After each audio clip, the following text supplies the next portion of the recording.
You know, a wonderful part of the freedoms and opportunities that we have as U.S. citizens is made possible because of the service and commitment of men and women who serve in our U.S. military.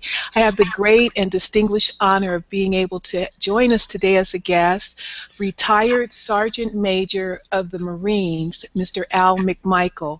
Mr. Al McMichael is a member of the Pinnacle Five, an elite group of men who served together as the highest ranking non-commissioned officers advising the Joint Chiefs of Staff in each of the five branches of the military, while they also prepared, led, and supported the collective forces through September 11th. Today, Pinnacle 5 advocates about the true value of veterans among employees and its committed voice. They are the committed voice behind a program known as Step Up America, the call to good citizenship. Al McMichael, thank you so much for joining us today on Sylvia Global. How are you? Great, Sylvia, and thank you so much for this super opportunity. We are very, very honored to have you with us and look forward to a really robust conversation associated with the work that you are doing on behalf of the United States military as a part of Pinnacle 5 and the work and the mission of a program known as Step Up America, the call to good citizenship. Talk to us about your involvement in these two efforts. Well, I would love to. First, let me say that being a member of Pinnacle 5 is a great privilege for me because I get to serve, continue to serve with four other wonderful Americans who served alongside me while we wore the cloth of our nation, the uniform of the armed forces. And we are not only colleagues, but we're really great friends.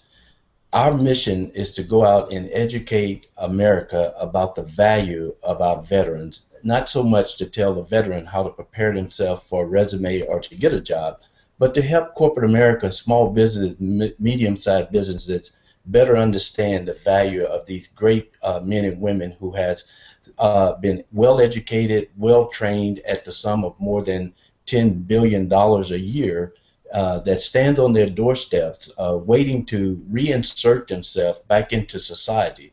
And Pinnacle 5 takes the lead on that, and we do it in many different ways.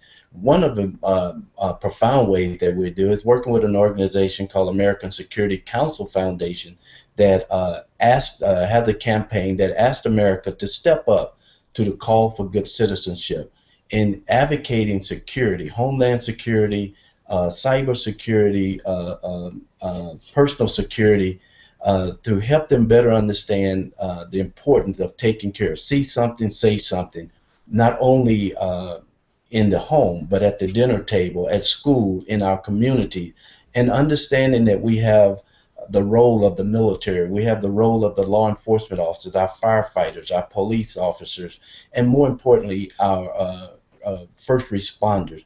We carry that message to America, across America, working with organizations like Veterans United, who has foundations that take great covenant in helping veterans get homes and become the leader of home loans, so that our veterans are not on the street wondering what opportunities they have when we explain and carry that message. And then we work with an organization called Operation Reinvent. And I'm extremely excited about Operation Reinvent because it focuses on the women in the military.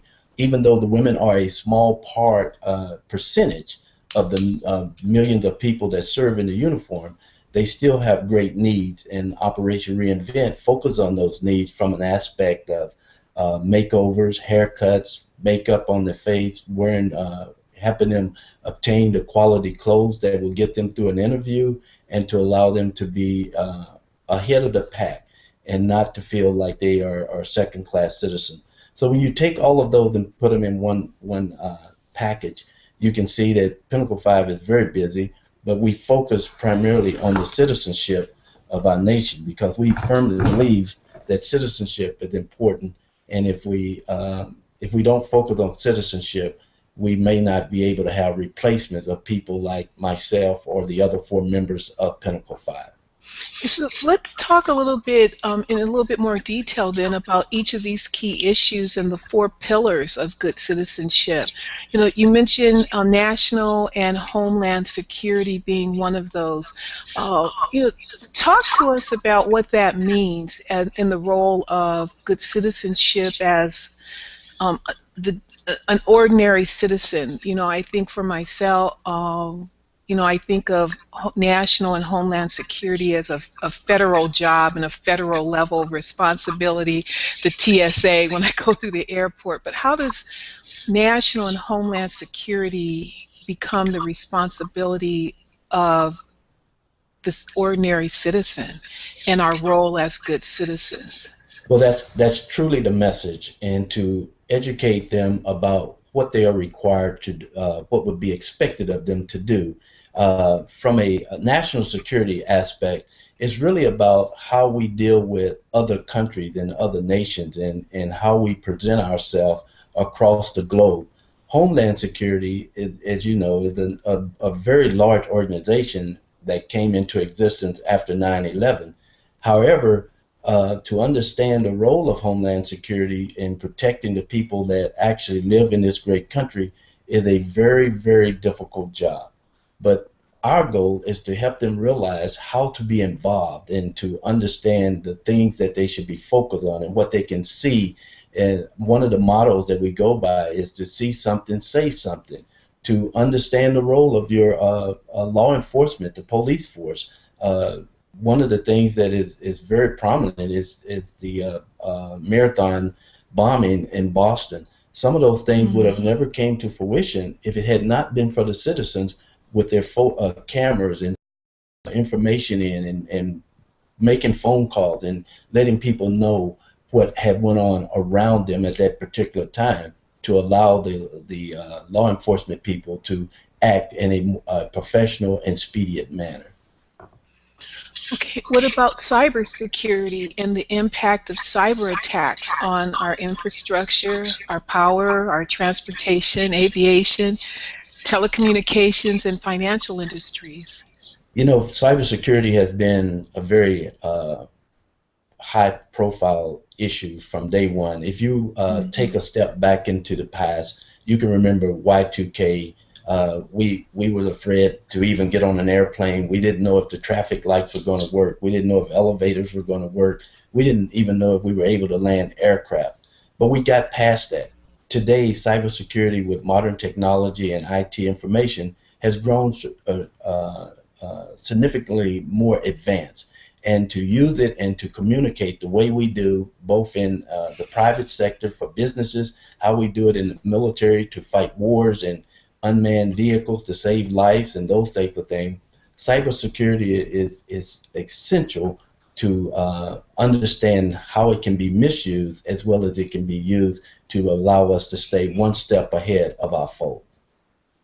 So again, as an ordinary layperson and citizen of the United States, what is Pinnacle 5 wanting to see accomplished, and how do I do that? Are there resources of information, a toolkit that's accessible? Are there training how is this being accomplished in terms of public involvement? We launched a campaign, Gail, was very simple. We launched a campaign across America, getting into the schoolhouses, starting with our children, getting into the community, working with community organizations, working with our people on the Hill from aspect of finding out what needs to be done, and then spreading the information to these organizations about the role of the military, the role of law enforcement, the role of first responders, and helping them better understand. Because if you really take a step back, the layman on the street, if you ask them about the military, what do they do to protect you, you would be surprised how little do they understand our role, even though our role is really what we do on foreign soil more so than in. But then we have people right here, our first responders, our law enforcement, our National Guards, our reservists who are called out by the governors of each state, and to be able to respond to these things that make us more efficient and safe. we know that safety is a very difficult thing to have in our country, but at the same time, the more knowledge you have about it, the more understanding you have, and the more you know what to look for and know who to say it to, goes hand in hand with the slogan, say something, see something, say something. Pinnacle 5 is working with the American Security Council and Step Up America, called the Good Citizenship, to get them to understand it's a third step to it, and that third step is to do something. And to do something is to be active. You can't afford to be a citizen in this country and be a bench warmer. You've got to be on the court playing with the rest of us in safety and security, and you've got to be in the game playing every day, vigilantly about what's going on around you, especially when you're at ATMs, when you're in school with cyberbullying, you're walking the streets with cameras on IT equipment like cell phones and those types of things that are getting so advanced that everything is being captured. And we want to make sure that the right things are captured for the right reasons and not the wrong things that can lead us and put us in jeopardy as a nation. So this is a part of the American values and being able to safeguard our security, and a way for the everyday American citizen to be a leader in partnering with the efforts that are part of the efforts of the military and those who are serving in this bigger capacity that we most frequently associate being with the military. Absolutely. But it's even more so than the military. We know that we can tell them what we do in uniform. We want them to understand what they can do before they even get in a uniform. And one of the things is to be a good citizen. Without being a good citizen, you may never be able to replace a Gael Sylvia. You may never be able to replace a Al McMichael or a member of Pinnacle 5, because you won't be able to qualify. We want to take that less than 25% of our citizens between the ages of 18 and 25 and erase the hurdles and the stones that keep them from being our replacement. And the way to do that is to get them to focus on good citizenship. And we work on good citizenship not just in the classroom, not just in Boys and Girls Clubs, not just in Boy Scouts and Girl Scouts. We want it to start at the dinner table. We want it to be a part of a family outing. We want it to be what mom and dad speaks to their children about every night, to be aware of your surroundings, to be a leader, not a follower. Understand what peer pressure can drive you into an area where the rest of your life you'll be paying for it, because you'll be stuck in what we would call a minimum wage job. And sometimes those things will cause you to be an easy target for people that want to allow you to stray in a way that society wouldn't expect a good citizen to go. You are a retired Sergeant Major of the Marine. How many years did you serve, and how have you seen this shift occur in generations in association to being good citizens, and how those values are conveyed? Well, I served in the Marine Corps for 36, almost 37 years, active duty, and so that gave me almost four decades of experience. But it also allowed me to see 4 generations of people come through or more, and none of them were the same. The only thing that remained the same was the defense of our country and getting young men and women to understand the value of the oath of office, or the oath of enlistment, where they raised their hand and took an oath to solemnly swear to support and defend the Constitution of this great nation, and pledge a very allegiance to the flag that represents this country. So in those 38 years or 37 years of wearing the uniform, you saw 18-year-olds every day. They always remained 18. I got older every day.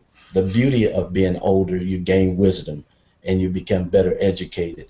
But you saw the military evolve. And one of the great things that I'm very proud of, in January of 2013, the military opened up more opportunities for women in the military.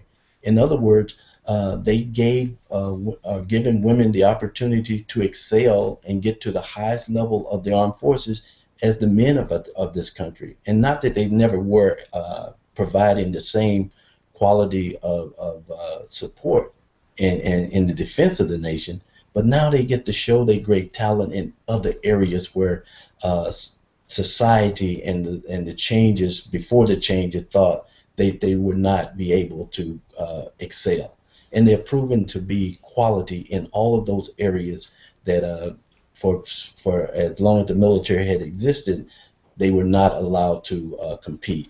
And it makes me very proud to see that we changed in that area to allow women in the armed forces, women of this great nation, to be able to show their ability and their strength and their dedication and their patriotism, just as me and other men that wore the uniform.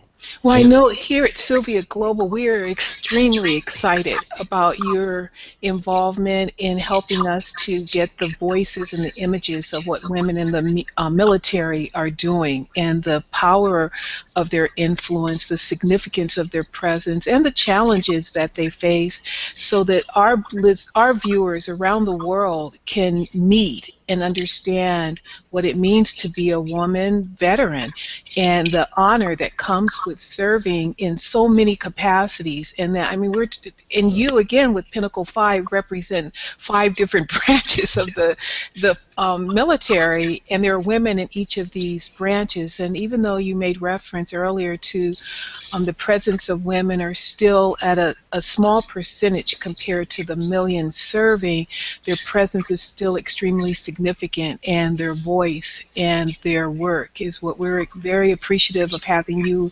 assist us in sharing that voice and their work. So I want to thank you for that, and for them as well. We're so excited about having them join us here on Sylvia Global Media Network. Well, it's a great honor, and you know, that's what allowed me to get excited about Operation Reinvent. The founder of Operation Reinvent, who is a phenomenal woman, Julie Lewitt, who put this organization together, and it's going to be one of the greatest things for me is to introduce the two of you so that it can be a hand-in-hand cooperation. But to see them work with women and give them makeovers and haircuts and put them into clothes and let them know that although you took off the dungarees, although you took off the uniform, you didn't have to sacrifice your femininity. You didn't have to sacrifice your love to be a mother. You don't have to sacrifice anything, regardless of whether you make 77 cents to $1 that men do, regardless of whether or not we didn't want you to be in the front lines until January of 2013. You are still important to every phase of life that we walked on this face of the earth. And to recognize a part of our society, the human society, to recognize women in the highest light that can be, just makes everything more feasible and more balanced, equality across the spectrum. And it makes me proud to know that you can put your hand in that and work with organizations like yours, work with organizations like Operation Reinvent, and see that even though women lead it, it doesn't make it wrong. It actually makes it strong and makes it better. And to see that they're dedicated not because they're reaching out to make it better for themselves, but for all of their sisters that want to have a fair and equal chance to show their talent. They're not asking to just play. They want to show their talent. And sometimes, personally, I think we look at it as if they show too much of their talent, we might be shown up. But that's okay. I came from a background of strong, phenomenal women. My mother, my grandmother, living in a home with single parent, you know, some would call it a broken home. But I can assure you, wasn't anything broken in my home. Not at all. Not at all. I had a mother that filled the role of mother, filled the role of father, and I didn't miss out on one thing. Well, I did. I missed out on maybe getting a butt beaten by some heavy. You know, Al, I have a couple of questions before we wrap up this particular conversation, but we're excited about being able to have more of these in the near future to share with our audience. We've had a couple questions come over from you, so I'd like to ask you on behalf of some of our viewers right now, because we are live streaming. One of them is from Deborah. She is in Cleveland, Ohio, and she's asking if you would encourage, if she doesn't know if you have a daughter or not, but would you encourage your own daughter to join the Marine Corps when everyone else in her family is discouraging her from doing that? Well, to Deborah, I would say I never encouraged my daughter to do any one thing other than to be a strong woman in her own right and strong enough to make her own decisions. What I did is provided her with a positive example of what the military is about, with honest and true facts about what it took to be a part of the armed forces and how to maneuver in it for survival even. It's nothing wrong with joining the military if you go into it to serve. But if you go into it for benefits of what I can get out of it, it becomes difficult because those things you get out of it doesn't come up front. It's not like going in the supermarket and buying groceries. You pay for it, you take it home, it's yours. Here you have to buy in and serve a while before you can really reap the benefits that go. And it takes the path that women travel in the military. Sometimes it's a little longer to reach that. But now with our commander-in-chief, who has opened the doors of occupational fields for women to thrive, I think that will succeed quite quickly. And to see a woman, now we have 4-star generals that are women. We have 3-star generals that are women. We have sergeants majors and master chiefs and chief master sergeants of our armed forces that are women. They are in combat. They are leading troops on the ground. They're leading troops in special areas that we can't talk about, and they don't fail. And to have you to be qualified, and whether or not you join the military, Deborah, what's most important is that when you ask to join as a good citizen, you at least qualify, and then it's your choice whether you want to step into it or not. A lot of people want to be my replacement, and they try to, but they weren't good citizens, so they can't. And that's what gives us a more than 75% of 18 to 25-year-olds can't even qualify. Mm. But Can you elaborate on that just a little bit more? What are you referring to that 75% of them would not qualify? Well, they don't qualify. It's about 77% of our 18 to 25-year-olds that don't qualify to be accepted into the military, whether it's moral, financial, obesity. These things hamper them. And if you think about it, how do you correct those? Good citizenship.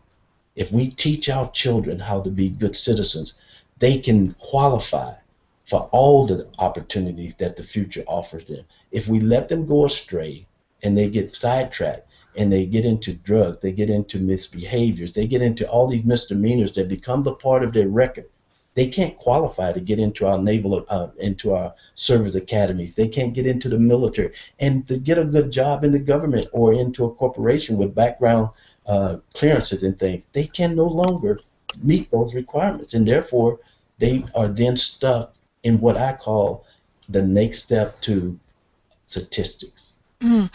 So I could surmise from something you just said that staying healthy or getting healthy is a part of being a good citizen, and that if we're not healthy physically, mentally, and as a healthy from a medical standpoint, that disqualifies us. And you used an example of obesity. Would that be an accurate conclusion? Absolutely. Being healthy is not just what you eat. It's how you live. It's Yeah. a lifestyle. And it's not where you live, it's how you live in the environment that you're in. And part of it is a good family structure. We measured family structure based on the number of people in mom, dad, so forth and so on. But I came from an environment where the family structure was strong. The love and the commitment in the family was unshakable. But it was one person. It was my mom. But I think what helped that come about was the fact that we had a home to live in. And a lot of our veterans and a lot of them that are on the street today are homeless. And then you have veterans that take to other things to get a home.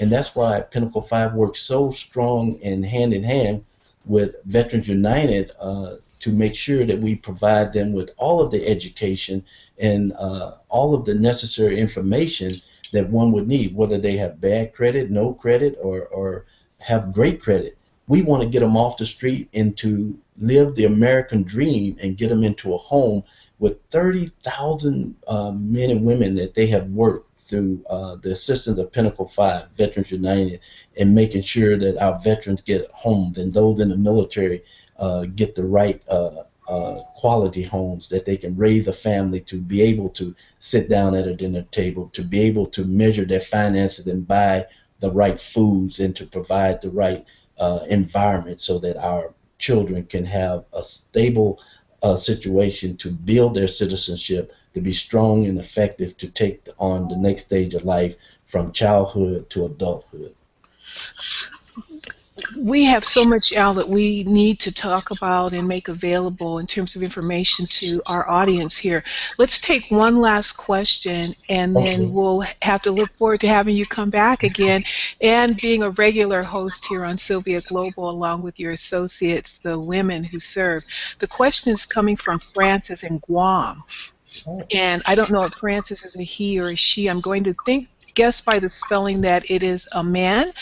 He's asking about space-based technology and Pinnacle 5's message associated with that as a pillar of good citizenship.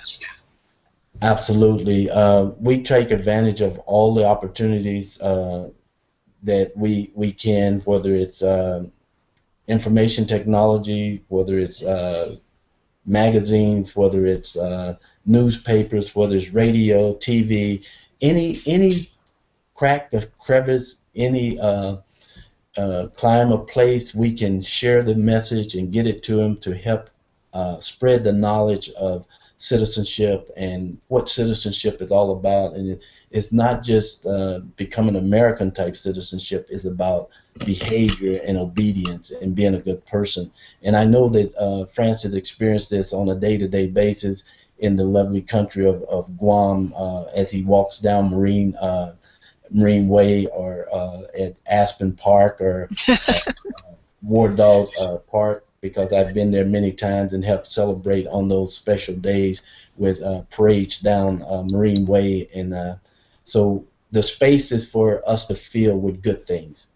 And the space that the way we get good things is by building good citizenship and participating in organizations that want America to step up, participating in organizations that want to give them good homes, participating with organizations that want to give women makeovers and reinventing them, not changing them or making them feel less for serving, but making them feel great for serving, because there's something on the other end for them to receive for a thank you. Al McMichael, retired Sergeant Major of the U.S. Marine Corps, thank you so much for being here with us today on Sylvia Global. We look forward to having you come back, and thank you so much for your service and your inspiration. We applaud your work and the work of Pinnacle 5 and your current campaign associated with citizenship. Al McMichael, thank you so much. Thank you, Sylvia, and it's an honor. Quite a pleasure. Have a good day. Stand by. You've been watching Gael Sylvia and my very special guest, retired Sergeant Major Al McMichael from the Marine Corps, and we hope that you've enjoyed this conversation. Will join us again. Have a great day.